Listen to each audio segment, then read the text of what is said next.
Kimetsu no Yaiba. Jadi kemarin akhirnya aku berkesempatan buat nonton movie Kimetsu no Yaiba Infinity Castle. Dan dengan durasi 2,5 jam ini, apakah Kimetsu mampu untuk menjaga ketenarannya? Apakah movie ini bisa menjadi kelanjutan yang manis dari seri Masterpiece itu? Yuk kita bahas. Pertama, mungkin aku mau bilang dulu kalau aku nggak expect dengan durasi filmnya yang memiliki waktu sekitar 2,5 jam. Perkiraan awalku mungkin anime ini berdurasi sekitar 1,5 jam atau mungkin 2 jam itu udah maksimal lah. Tapi dengan adanya satu bagian lagi yang nggak kusangka-sangka, anime ini diperpanjang lagi sampai sekitar 2,5 jam. Padahal awalnya aku pikir kalau anime ini cuma berisi 3 bagian saja, yaitu bagian pertama tentang pembukaannya, bagian kedua tentang Kaigaku ngelawan Zenitsu, dan bagian ketiga yang bagian utamanya yaitu Tanjiro dan Gyu ngelawan Akaza. Dan itu menurutku udah cukup untuk mencakup seluruh bagian movie ini. Tapi ternyata ada satu bagian lagi yang nggak disangka-sangka hadir di anime ini. Dan gara-gara itu juga menurutku plot dan pacing yang ada mungkin jadi kerasa lebih panjang daripada seharusnya. Jadi ngerasa kayak yang harusnya bisa perfect, yang harusnya bisa sempurna untuk menggambarkan film itu, jadi kerasa kayak panjang dan dragging dan bikin capek aja untuk ditonton gitu. Karena naik turunnya cerita itu kerasa kayak monoton aja gitu, 4 bagian dan naik turunnya sama semua gitu. Pertarungan kemudian dilanjut dengan flashback, dilanjut lagi dengan pertarungan, flashback lagi, pertarungan lagi, flashback lagi, pertarungan lagi, gitu terus sampai terakhir di bagiannya Akaza. Dan itu jujur kalau kelamaan emang ia bikin capek aja gitu. Padahal harusnya semua yang kubayangin itu udah masuk semua, udah perfect semuanya, udah bagus semuanya. Tapi gara-gara durasi yang kepanjangan, gara-gara ada bagian yang harusnya nggak masuk tapi dimasukin ke situ gitu, yang bagiannya Shinobu ngelawan Akaza yang harusnya itu bagian taruh kedua aja, tapi gara-gara keputusan mereka, gara-gara pengen 2,5 jam, jadinya kayak orang mau nonton ke wilayahnya Akaza, ke momennya Akaza, ke dimana dia mungkin sedihnya, pertarungannya itu orang udah capek duluan gitu, udah ngerasa kayak emosinya tuh udah terkuras di sebelum-sebelumnya gitu. Di bagian pertama pertarungan yang sebegitu megahnya, terus di bagian kedua ya kan tentang masa lalu Shinobu sama masa lalu Doma, itu juga walaupun nggak bikin nangis tapi itu kayak menguras banget emosi karena kita marah banget di situ. Kita dibangun untuk marah walaupun nggak marah-marah banget tapi tetap marah. Kemudian lanjut lagi kayak aku lawan Zenitsu, itu juga keren banget. Flashbacknya keren banget, pertarungannya simple, pertarungannya singkat tapi juga bagus banget gitu. Dan ditutup dengan harusnya jadi main course yang bagus gitu. Tapi karena kita udah capek duluan, kita udah terkuras duluan di bagian-bagian sebelumnya, jadinya kayak bagian Akaza yang harusnya jadi gongnya, yang harusnya jadi bagian megahnya itu hilang di sini. Itu kayak udah gitu, kayak efeknya kurang daripada seharusnya gitu. Kalau mungkin aku nonton lagi dan aku skip bagiannya Doma sama Shinobu, mungkin aku bakal lebih appreciate bagiannya Akaza sama Tanjiro, karena ya balik lagi kita capek. Karena emang harusnya sih sebagus itu, tapi karena udah capek jadi kita nggak ngerasa sesuatu yang spesial di bagiannya Akaza. Walaupun aku mencoba mengerti kenapa bagian itu harus masuk di bagian pertama, kenapa anime ini harus berdurasi 2,5 jam, itu aku ngerti. Karena ntar untuk bagian kedua dan ketiga, kalau imbuhan ini nggak masuk di bagian pertama, filmnya bakal mati, Pak. Gila, bagian kedua itu cuma berisi tentang melawan Doma sama Kokushibo. Dan Kokushibo itu selain pertarungan, flashbacknya panjang banget. Jadi kalau dimasukin bagian itu juga, dimasukin semuanya keseluruhannya, itu jadinya malah bosen. Pastinya aku akan jamin kalian akan bosen untuk part 2-nya kalau part 1-nya nggak dimasukin hal itu gitu. Tapi karena dimasukin, aku kan bisa bilang part 2-nya kita bisa mengharapkan sesuatu yang lebih kompak gitu. Aku mengerti di situ. Tapi hal itu juga yang bikin part 1 jadi nggak sespesial itu, yang bikin Akaza jadi nggak spesial itu. Bahkan menurutku bagiannya Akaza yang kemarin itu masih kurang daripada bagiannya Daki yang di Red Light District. Padahal aku di manga itu aku paling suka sama momennya Akaza. Tapi karena kita udah capek nonton filmnya, udah capek, udah di penghujung Akaza itu, bagiannya Akaza diceritakan itu di ujung dan kita udah dikuras di bagian awal, jadinya kayak udahlah capek gitu. Kayak capek aja gitu. Waktu Akaza tuh emosi udah capek ya kan, air mata udah capek, meskipun kita tetap bagian Akaza tuh kita tetap ngeterenyuh, kita tetap merasakan penderitaannya, kita tetap merasakan masa lalu Akaza itu seperti apa. Tapi emang begitu gitu, karena pacingnya yang emang terlalu lama, makanya terlalu panjang, terlalu banyak yang diceritakan. Jadi bagian intinya jadi nggak kena gitu, sayang banget. Dan mungkin aku dengar dari beberapa orang juga yang udah nonton film ini, kalau flashbacknya itu ganggu. Jujur sih aku kan bilang kalian FOMO ya, karena flashback adalah bagian dari Kimetsu no Yaiba. Flashback atau pendalaman karakter adalah bagian dari Kimetsu no Yaiba. Kalau Kimetsu nggak ada flashbacknya, Kimetsu nggak ada development karakter, ini akan jadi cerita yang biasa-biasa aja, akan jadi cerita yang gitu doang. Itu kenapa kalau kalian bilang flashbacknya itu jelek, kalian bilang flashbacknya itu ganggu, aku akan berpikir kayak, kalian nonton gak sih yang sebelum-sebelumnya gitu? Flashbacknya tuh banyak loh. Tapi kalau kalian bilang ceritanya terlalu lama, pacingnya emang naik turunnya begitu, cara naruh ceritanya seperti itu, aku akan setuju bahwa emang movie-nya kelamaan dan bikin penonton itu capek duluan sebelum masuk bagian utamanya. Aku bisa paham hal itu, dan aku sendiri tuh sebenarnya suka sama bagian flashback. Yang ku suka dari Kimetsu itu adalah bagaimana ceritanya itu nge-treat setiap karakternya spesial, memperlakukan setiap karakternya dengan perhatian khusus. Jadi nggak ada yang disia-siakan, nggak ada yang tiba-tiba hilang gitu ya. Mungkin kroco-kroconya akan tetap jadi kroco gitu, tapi selain kroco, karakternya, bahkan beberapa karakter sampingannya itu dijelaskan dengan baik, itu diperhatikan, karena emang itulah esensi utama dari Kimetsu. Selain adaptasi studionya yang bagus banget, yang pertarungannya bagus banget dan sebagainya gitu, tapi Kimetsu secara konsep cerita itu sebenarnya biasa aja. Kalau nggak ada development karakter, Kimetsu itu ceritanya akan jadi ya anime shonen biasa. Itu kenapa aku ngehooknya Kimetsu itu mungkin berbeda dari kalian, mungkin berbeda dari banyak orang yang episode 19 atau 18 yang pertarungan pertamanya Tanjiro lawan Upper Moon atau Lower Moon, aku lupa, itu yang dia pertama kali menggunakan Hinokami Kagura dan segala macam. Orang pertama ngehooknya di situ. Aku enggak. Aku pertama ngehooknya itu di episode 16 saat si ibu laba-laba, saat si karakter musuhnya, si lawan yang iblis yang jadi ibu itu dia tarung lawan Tanjiro, dan di bagian terakhir itu kayak dia udah pasrah gitu. Kayak udah gimana nih, aku kalah, gimana aku bakal kalah, aku bakal hancur, aku bakal mati. Tapi kalau aku mati aku bebas dong gitu. Kayak damn.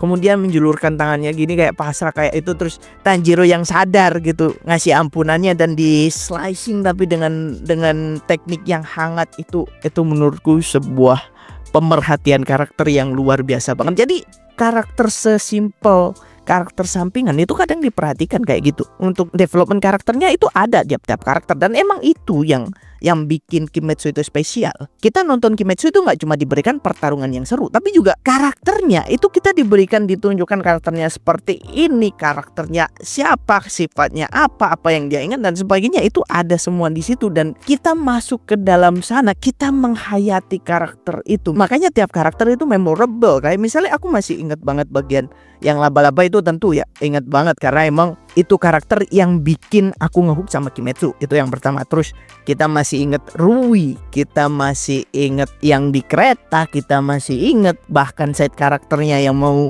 ngebunuh Tanjiro itu kita masih inget. Semuanya masih memorable semuanya. Kemudian di desa penempa pedang kita masih inget Daki sama Gyutaro, kita masih inget karakternya seperti apa, bagaimana masa kecil mereka, bagaimana sebelum mereka jadi itu, bagaimana semalang apa mereka itu, kita semuanya ingat karena emang itu adalah nilai jual dari Kimetsu. Kalau Kimetsu nggak diadaptasi dengan sebagus itu, maka nilai jualnya adalah karakter itu tadi. Tapi untungnya karena emang adaptasinya juga bagus, jadi orang melihat Kimetsu itu sebagai pertarungan. Padahal Kimetsu adalah tentang karakter. konsep ceritanya biasa, konsep ceritanya emang gitu aja, tipikal anime shonen biasa. Tapi karena cara dia mengolah itu dengan pemerhatian di tiap-tiap karakternya, itu bikin Kimetsu jadi spesial. Makanya saat orang bilang flashbacknya bikin ngantuk, itu kayak itu jualan utamanya, tapi kalian nggak cocok sama jualan utamanya gitu. Kecuali kalau kalian bilang bahwa satu movie ini kepanjangan. Emang sih, ya formulanya begitu gitu, 4 bagian dan 4-4-nya begitu gitu. Pertarungan, flashback, pertarungan, flashback, pertarungan, flashback, pertarungan, flashback, dan begitu terus. Kalau semuanya perfect, semuanya bagus di atas, maksudnya kalau dibilang grafik itu semuanya di atas ya penonton akan capek. Nggak bisa, penonton diharapkan untuk terus diolah emosinya selama 2,5 jam itu susah. Dan emang aku ngerasa kayak capek aja gitu waktu masuk di bagiannya Akaza gitu. Makanya menurutku bagiannya Akaza itu kurang daripada bagiannya Gyutaro sama Daki, karena aku udah capek duluan di bagian itu. Meskipun kalau aku nonton lagi mungkin ada kesempatan aku akan bilang bagiannya Akaza itu bagus. Cuman emang karena aku capek duluan waktu nonton itu, makanya momen itu nggak se-impactful yang diharapkan. Padahal aku udah berharap banget bahwa adaptasi di momen itu bikin perasaan itu jadi campur aduk dan segala macam. Tapi karena enggak, ya udah gitu. Entah capek atau apa, ya udah gitu. Dan kalau kita ngomongin keunggulan lain ya, selain pertarungan karakter sama iblis bulan atas, kurasa yang perlu diapresiasi lagi itu bagaimana ceritanya menggambarkan, bagaimana studionya sih. Aku nggak ngerasa dapat itu di manga, tapi bagaimana studionya itu menggambarkan para kroconya ini bekerjanya gimana gitu. Kita bisa ngeliat gimana waktu para Hashiranya itu ikut perang gitu, mereka dihentikan sama para kroconya ini. Dalam artian para kroco tuh pengen kalau Hashira itu jangan ikut bantu, udah kalian tuh harapan kami buat ngelawan para demon tingkat atas gitu. Jadi jangan sampai kalian capek gara-gara ngelawan para kroco, udah biar kami aja. Itu keren banget, itu bagus banget, karakternya semuanya, spiritnya mereka itu kelihatan banget dan aku suka itu. Terus gimana juga waktu Murata ngelindungin Zenitsu, itu juga bagiku salah satu yang terbaik di antara kroco-kroco itu, karena kayak ajar komedinya dapet, desperasinya tetap dapet, serunya dapet, dan semuanya kerasa gitu. Dan waktu para Hashira ini lari ngelewatin semua pertarungan yang ada, itu kayak kerasa karena udah dikasih setup yang gitu. Karena emang para kroco ini udah nge-setup dirinya sebagai tamengnya para Hashira ini, supaya Hashira ini nggak capek gitu. Jadi para Hashira lewat itu kayak nandain kayak aja pengorbanan gini. Dan menurutku tuh yang bagus, pertarungannya oke, adaptasi tiap flashbacknya harusnya udah bagus banget, bikin nangis, bikin terenyuh, bikin segala macamnya.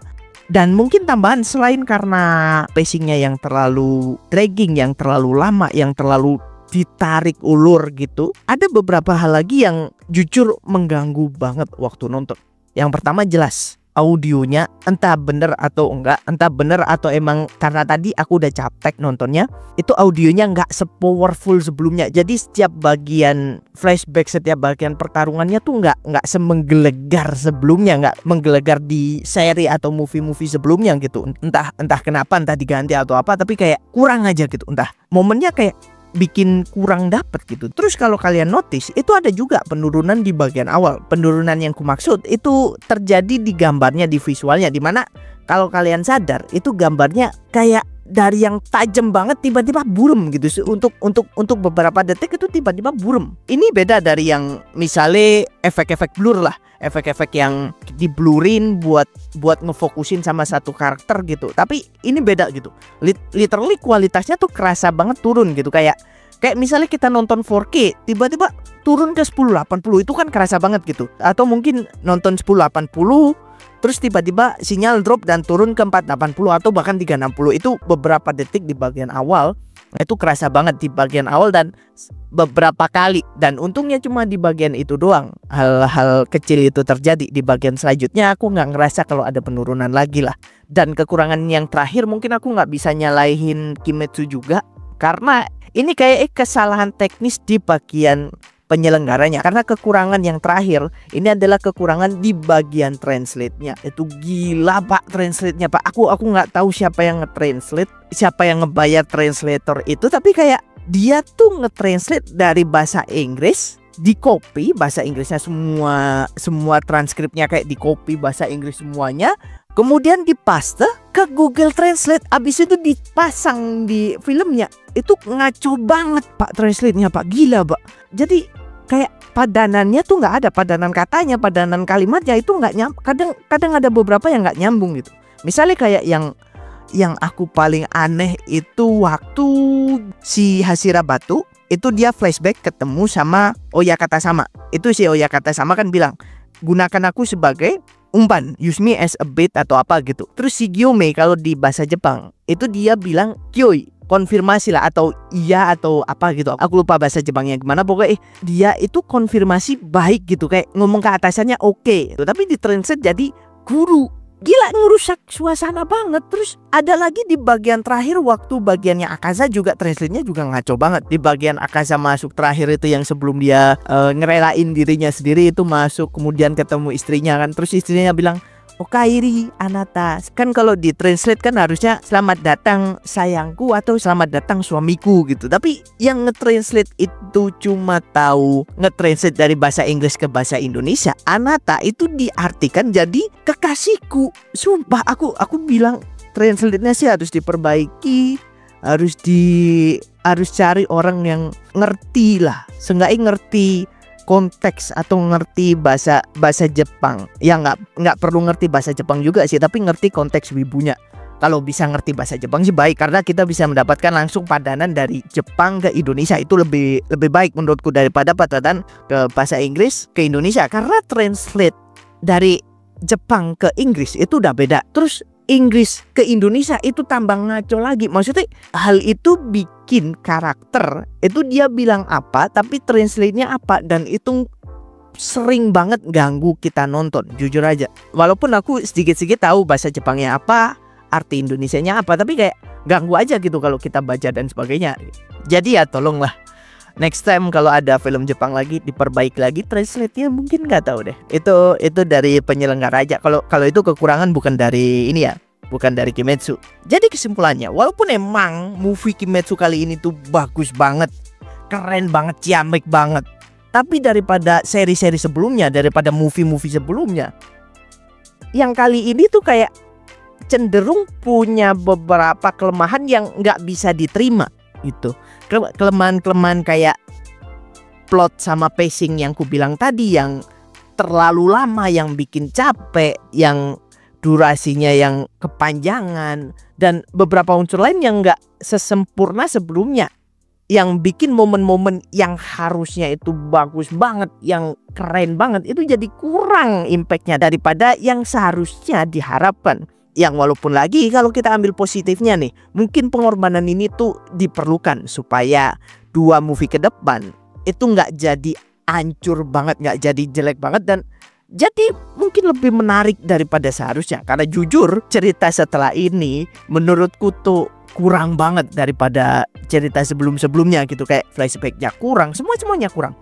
Kalau di manga daripada sebelum-sebelumnya itu bagian setelah Akaza menurutku sih kurang banget. Itu kenapa kayaknya aku bisa ngerti kalau beberapa bagian itu harus dimasukin di bagian pertama supaya bagian kedua dan bagian ketiga itu nggak jadi sejelek itu gitu.